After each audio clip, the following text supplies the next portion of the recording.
Hello everybody. Figured I'm just gonna I'm eating my pickles now. Figured I'm just gonna give updates. So as you can see, I'm kind of fasting again. I guess I can't stop it. But this time it's felt really good though. This is the first time where the fast has been relatively painless. Well, probably part of it is because I'm only going for 3 days. This is the 4th day, so I'm breaking on the 4th day. But I did not really feel the need to eat anything. Except maybe like late towards last night when I was feeling some weird pain in my upper chest, and I decided to eat a pickle. But yeah, rambunctons.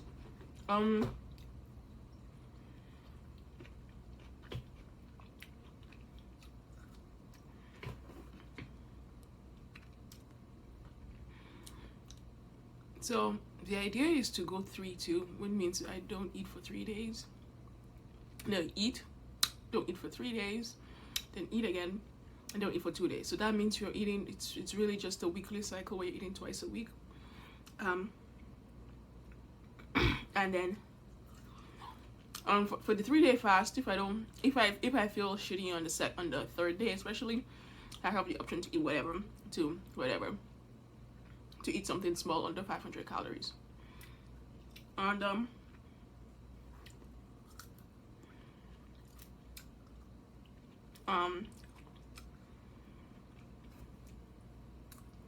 so that brought me under.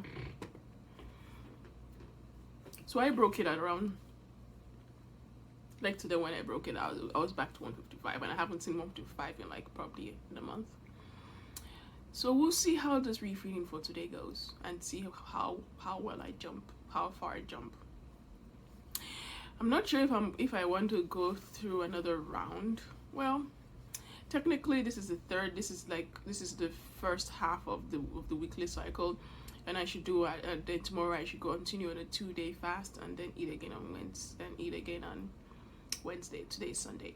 But yeah, I guess the reason I decided to go back to this is because I remember like when I started doing fasting, I'm eating my eggs. When I started doing fasting, I was pretty much doing, and that time I was around like 185 pounds. So I fasted like this 3-2 cycle, from 185 to 170 or so. And it sucked. It was just towards the beginning of when the COVID thing started, but it got me there. And then when I was 170 is when I was trying to do this like 5 days, 7-day long-term fasting. I discovered that wasn't very, you've kind of heard my issues. I discovered that wasn't very sustainable, and that wasn't very usable, good for my body. So I think the shorter, more frequent interspersed fast is more usable. And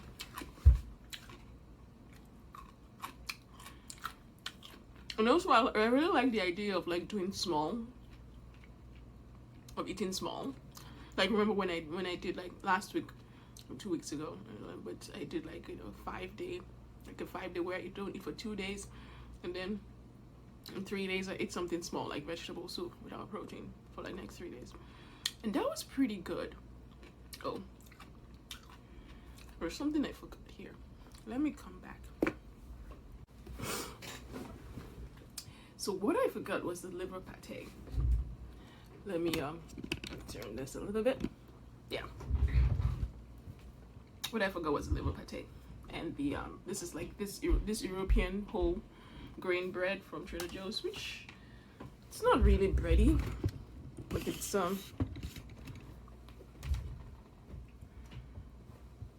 not really bready, but it works.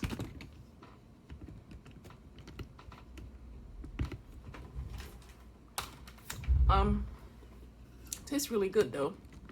So I highly recommend the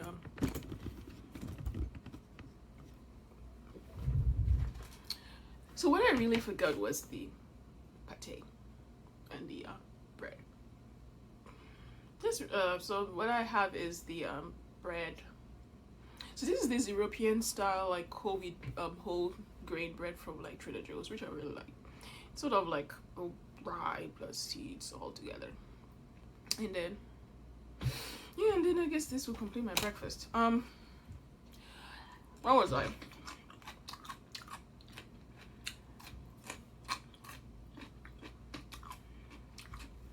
The pickles are really good. I can't believe this.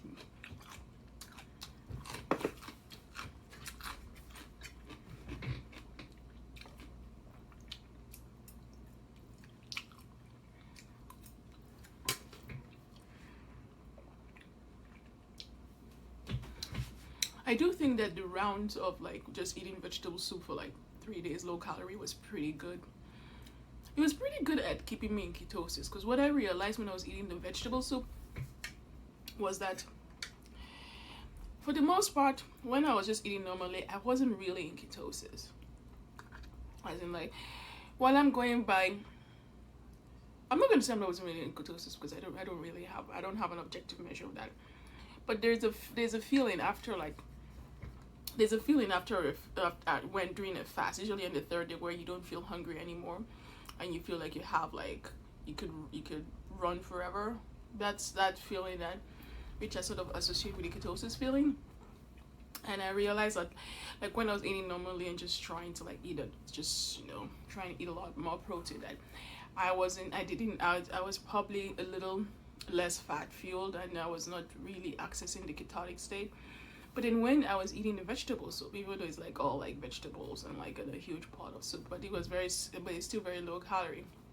It enabled my body to stay in that ketotic state for like 3 more days, and that was pretty good. So I recommend that if you don't really want to be fasting, I do think it probably should do 1 day, just so that I can clear out the glycogen stores. I do think you should do 1 day of fasting and maybe 2 days, depending on how you feel.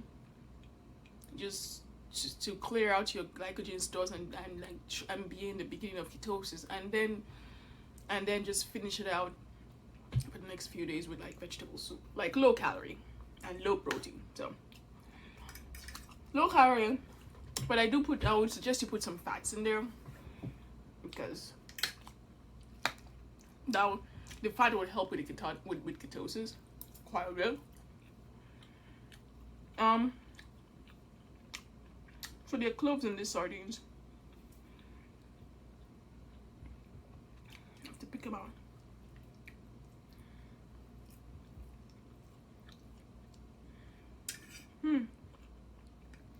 Sardines taste quite salty. I don't know why.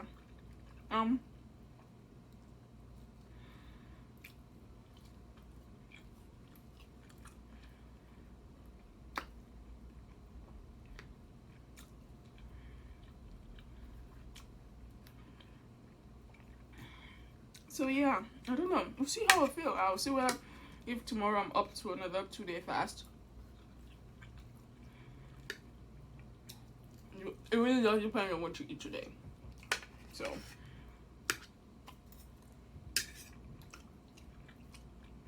because like the last day I refed, that was just a free for all. It is pretty much the same breakfast, but without the liver pate. And then I had like 3 different desserts.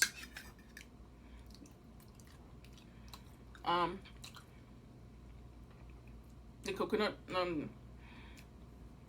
sticky rice with mando, which was a disappointment. So today I'm gonna try that at a restaurant to see what their sticky rice with mando is. Right now I'm a little bit obsessed with tasting the different sticky rice with mango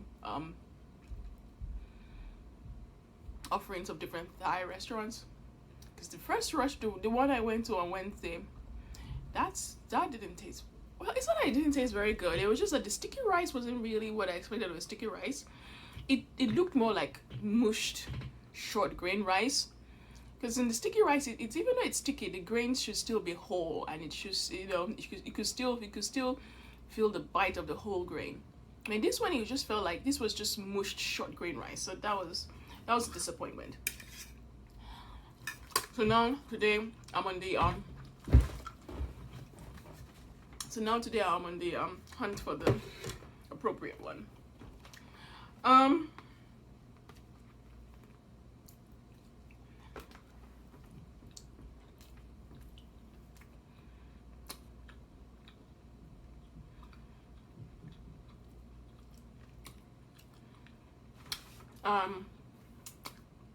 Another thing I've really been obsessed about is Korean fried chicken. But I really don't want to have to go to a restaurant to get it, because right now I'm very anal about fried food from restaurants. I'm very anal, like, oh, they're fried in rancid oil, which is, I guess before I've kind of been ignorantly eating restaurant foods without caring about like what stuff is fried in and rancid oils and all of that stuff. But now these days I'm kind of obsessed about it, which means that I can't really order from restaurants anymore. I don't enjoy it, because I just keep thinking about like what the ingredients were used and how bad this food is. Well, what that means, like, if I want Korean fried chicken, I have to make it myself. It's a little disappointing, because there's something about making food for myself that is really unsatisfying. Because I always get the sense that somebody else, professionals, can always do it better. But yeah, I don't know.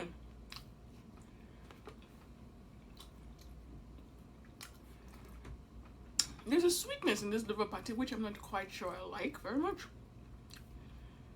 And I think that comes from all the onions I used. I used a whole onion, a whole large red onion.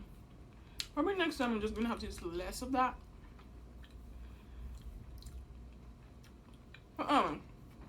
Still good.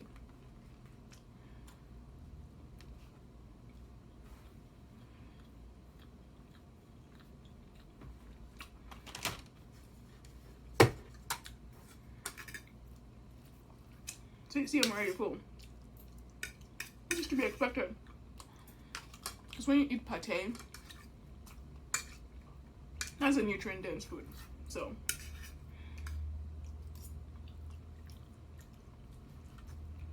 yeah,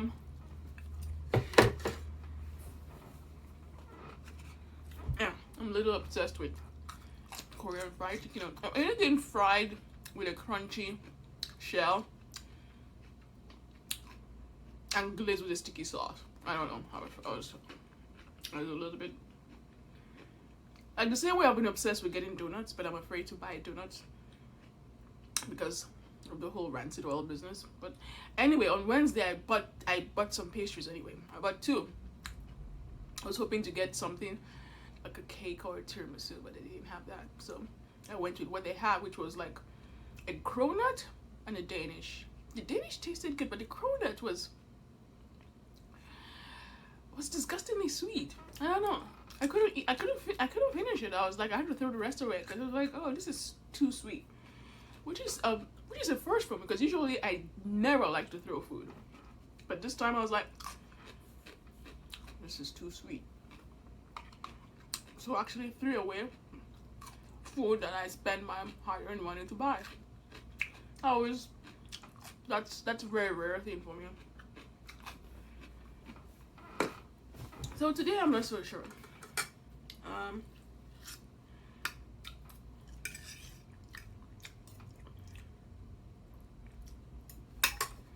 And a little later I also wanted to make some beef. I've been obsessed with like tangerine beef or something. Lately I've been obsessed with generally Chinese food. And I've been looking at a lot of Chinese food recipes. And I've been thinking about like all the grocery hauls I have to get for the Chinese food, because there are all these specialized sauces. And I've been obsessed with that. So Yeah.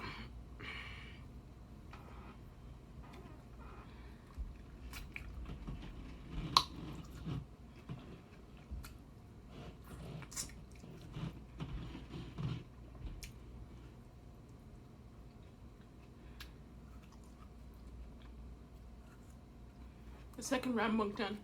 Um,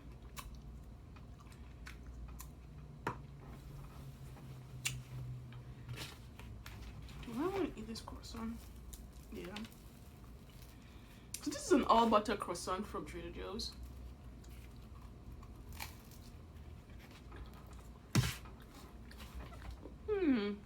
That's really good.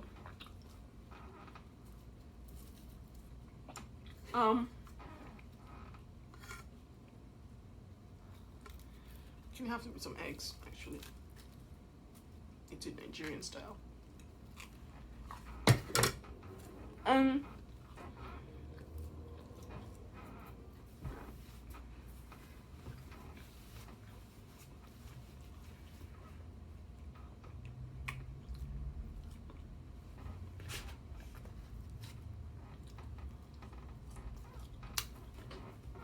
now this whole croissant thing I got from, because the idea was implanted. Because there's this guy, I don't remember his name. I don't remember anybody's name. He came up with a croissant diet. Well, his stipulation was that the kind of fats you eat heavily decides your satiety, and his theory was that eating stearic acid will heavily will keep you satiated, so you can eat as much croissants as you want, made with butter though, and you can still lose weight because you don't eat, you would, I suppose you wouldn't eat as much. That theory hasn't borne out to me because I could eat lots of desserts and butter and sugar is my kryptonite. So, but it's interesting. So he came up with a croissant diet, but his croissant was a little bit more specialized because butter is only about, like, I believe 20 to 30% stearic acid. So he had to come up with a high stearic acid butter, so which he calls like butter oil, which for the most part is so if you take ghee, which is kind of like clarified butter, that's higher stearic acid. So if you can make your croissants with ghee instead of butter instead, better. Or you can actually buy stearic acid, and then you mix it with the butter and melt them together, and you can get yourself this butter oil, which has a very high stearic acid content. So it's fascinating. Some people, like, he's like, he eats. So he came up with this croissant diet where he also gets to drink wine and combined with fast, and see how well that works for him. You should kind of look him up.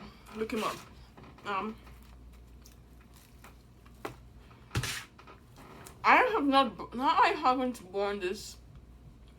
I haven't verified this for myself,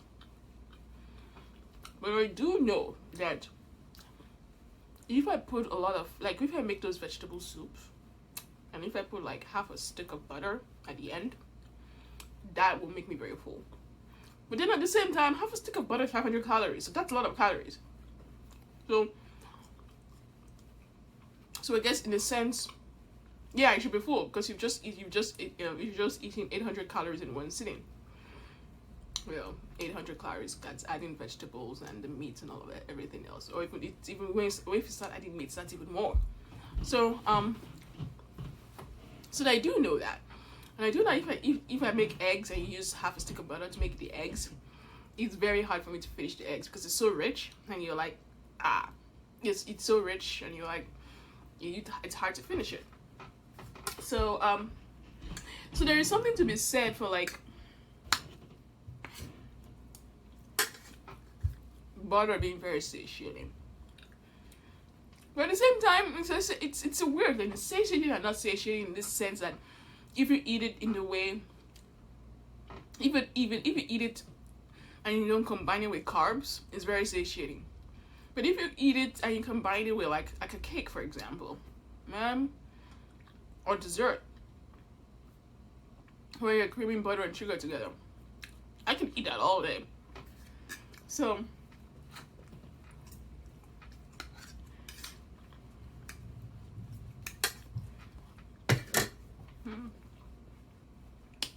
sardines are unusually salty.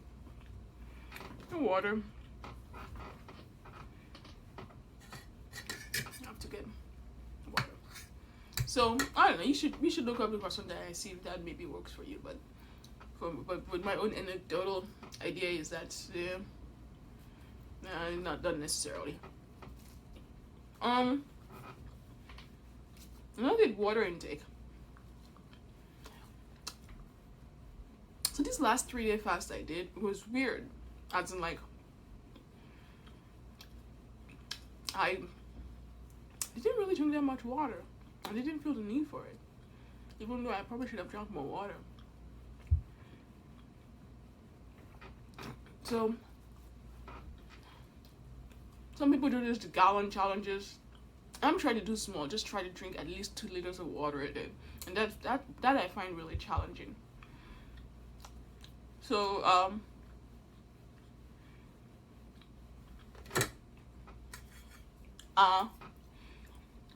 we'll see, just would try. Because I think I'm feeling it, like my body, I think I'm feeling like some kind of kidney pain or something. That it has to be that can be eliminated by just drinking lots more water. And from personal experience, it looks like the color of my pee is not a very good indicator of how dehydrated I am. Even though it might look clear, I think I'm a lot more dehydrated than I think I am. So we're gonna have to start being very anal about drinking water.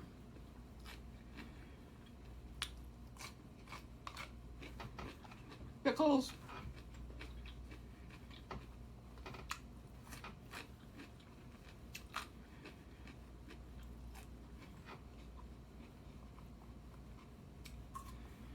I wonder how much weight I'm gonna gain after this refeed.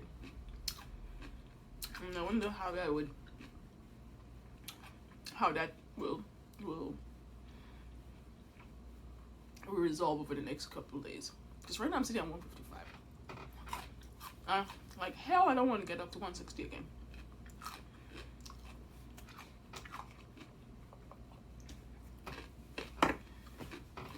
And of course, that's a function of how much water I drink and all the food you eat. But let's see.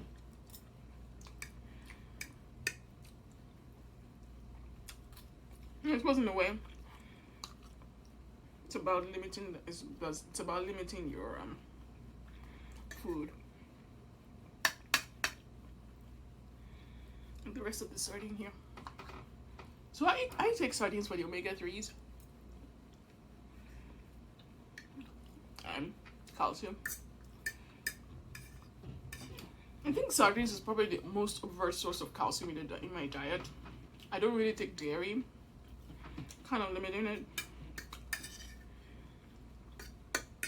And I don't eat enough. I don't eat enough green vegetables to like get my calcium from it. So it's really sardines, and then whatever I supplement with. I'm trying to change that actually. So I'm religious about supplementing other things like vitamin D and magnesium, but I've not been careful about my calcium. So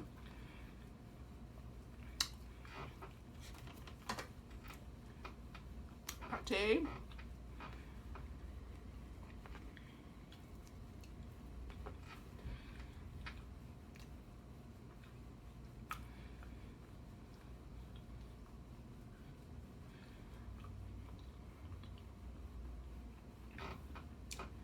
So in my personal life, really, I'm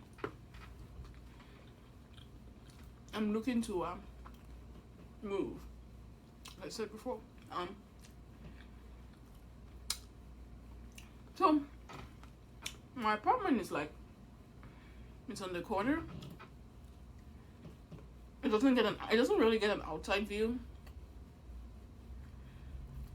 So any sun I get is really the sun that's reflecting off the wall of the neighboring building, which is fine. Which is a little bit fine in the morning, but by afternoon, by 1-2 o'clock, it's dark in here. And I've lived here for 2 years already, and it's something I noticed that I was kind of a little bit regretful that I wasn't paying very much attention to, but it wasn't a deal breaker. But now that I'm home 24/7, it's actually becoming a deal breaker.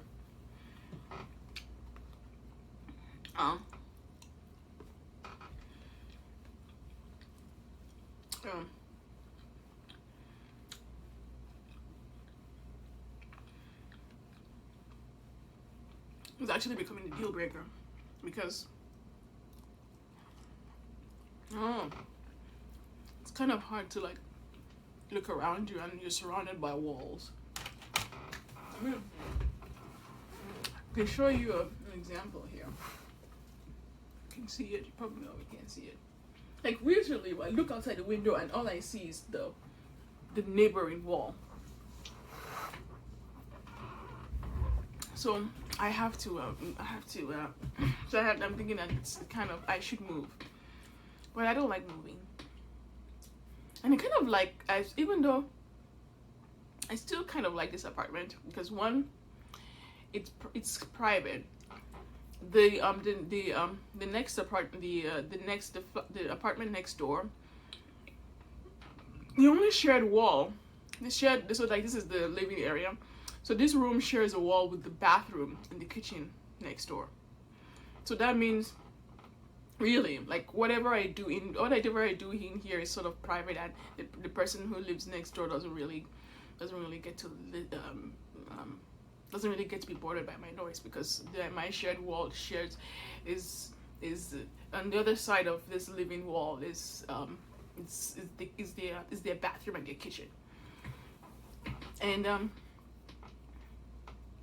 then on the other side is neighboring the stairs. So it's kind of like, so this apartment is secluded from the rest of my neighbors. So that I kind of like that.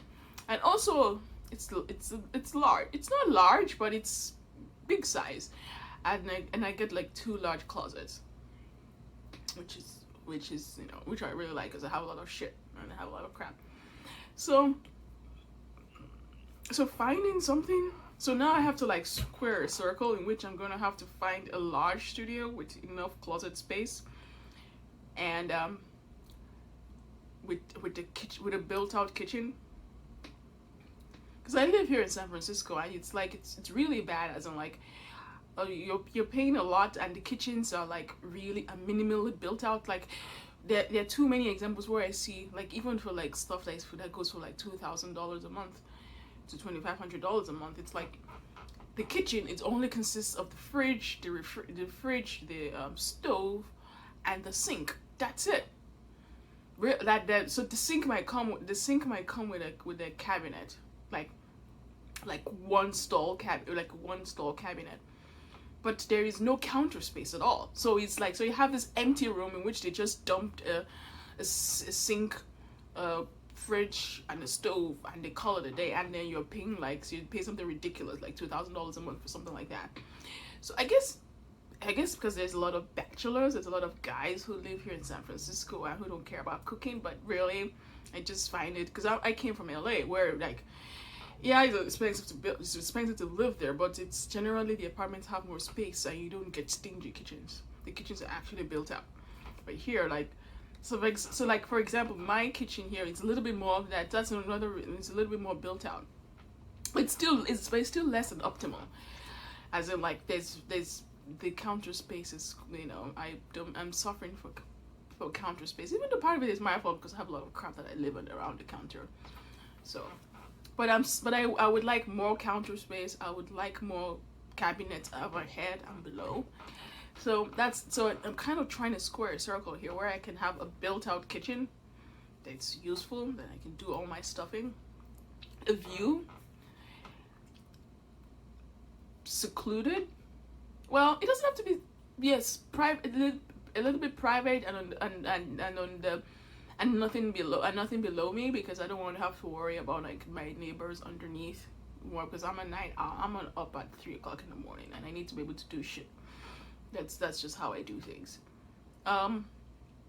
So that's a circle to square, and I'm not sure how that's gonna work out. And I also want to have a budget too, because it's like I don't pay $2,000 a month for a studio, and I'm not willing to pay $2,000 a month because I'm on a plan to retire by 45, and I cannot retire by 45 if I'm going to be spending $2K on my renting situation. I can't do that. So my budget is really like bare minimum.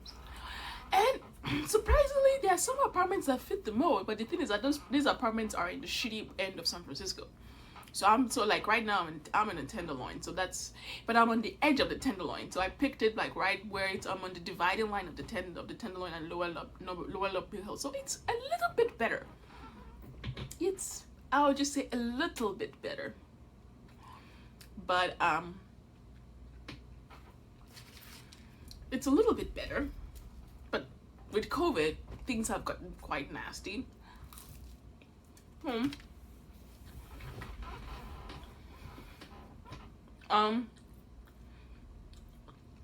But still, it's really sad because in the Tenderloin, there's like quite a like deep inner Tenderloin. They are nice apartments, but the surroundings are absolutely shit. So if you don't mind looking at the depths of the lower depths of humanity, the Tenderloin is a place to go because you can actually have really nice apartments for cheap, for well under $2K, with a view, with washers inside, with a built-out kitchen. But I'm not sure I could make myself move deeper into the Tenderloin than I already am, because at first, because I've lived in this like area for like maybe 2.5 years now, and at first I was like, yeah, I don't mind the Tenderloin because it's like whatever. I walk, you go out every day. But the things that now with COVID, and especially the situation in San Francisco, it's becoming the homeless situation and all of that. It's becoming worse.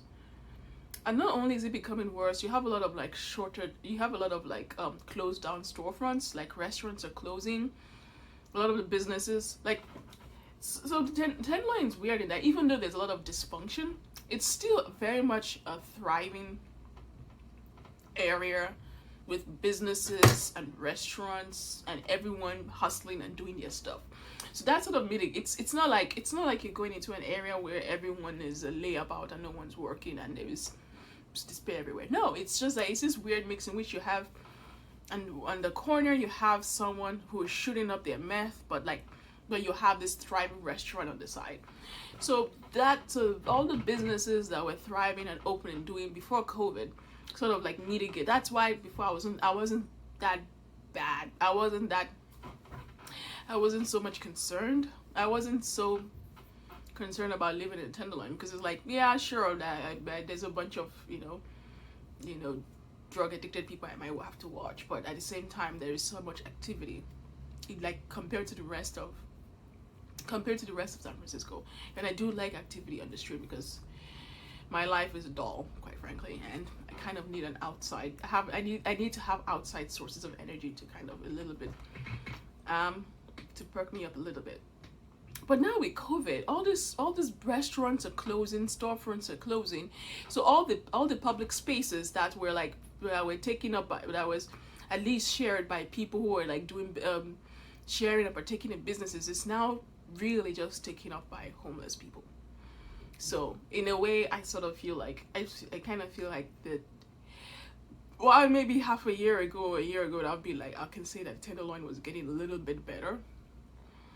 Now I can see, now I just see maybe at least for the next year it's going to get worse before it gets better, especially with this COVID, because COVID is like, it's killing restaurants, it's killing businesses. I don't understand. It's kind of sad. So now I'm kind of hesitant to go deeper into Tenderloin just to find what I want, but at the same time I don't want to spend too much money because it's But things that I do have to move anyway because the rent in this place is it's has increased quite a bit. It's rent controlled, so it's increased, but it's kind of getting up to the upper range of where I bulk at like spending more. That I don't want to have to spend more.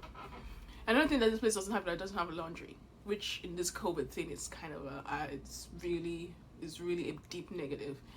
I really don't like having to think about like going outside of my apartment and going to this public laundromat with with all these public people. Which I guess in this other, if there was a laundry here, it's public. It's still public, but the thing is, it's still private within the apartment residence versus a public laundromat where anybody can be here. And I've also kind of not really like this public having to go outside and like lug my stuff to do laundry sort of deal. So that's another thing. Find also a place that has laundry in house. With a view.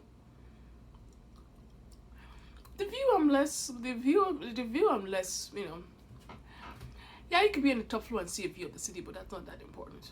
It at least needs a view of the street, so that when it's 3 o'clock, it doesn't get dark. It shouldn't get dark in my apartment at 3 o'clock in the afternoon. That's what, because I think all this artificial lights, because now that I'm inside like almost 24/7, the artificial lights is starting to like bother me.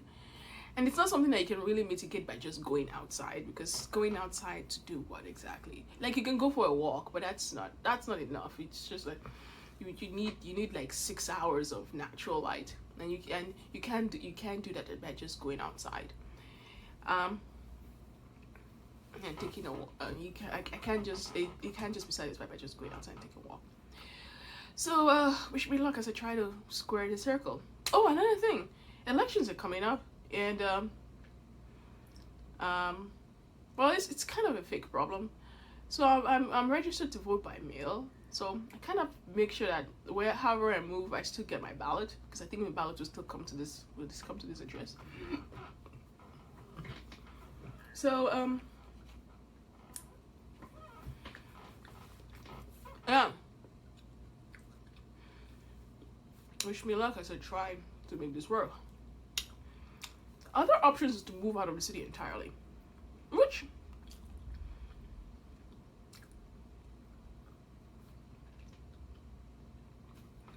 I'm not opposed to, fundamentally. But the problem with moving out of the city entirely is that I have to get a car. And it's not necessarily cheaper. So I could move to Oakland, but Oakland is not necessarily cheaper. Because I don't care. I have no roommates. I don't care for roommates. So that means I have to find a studio that works, or a 1-bedroom that works, for all under $2K. And funny enough, like the parts of Oakland that are close to the BART, the apartments are just as expensive as over here in San Francisco. The rents are creeping up over there. And then also not that, it's like the apartments are just like kind of a little bit more big. You could probably get it for like $100 or $200 cheaper, but not $500 cheaper unless you like really go far away. And in addition to all of that, not being that cheap, like things not being as cheap, is that also there's a rent control situation. Like the building situation in rent control, there are a lot less rent control buildings on the East Bay than in San Francisco. And the only reason my financial calculations about like independence and retirement, all of that works is it's very much heavily tied to rent control, because I need my rents to be predictable. Yeah, I need my rents to be very predictable. Like, you can only do that in the rent control situation. Like if I have to budget like my rent going up 10% every year,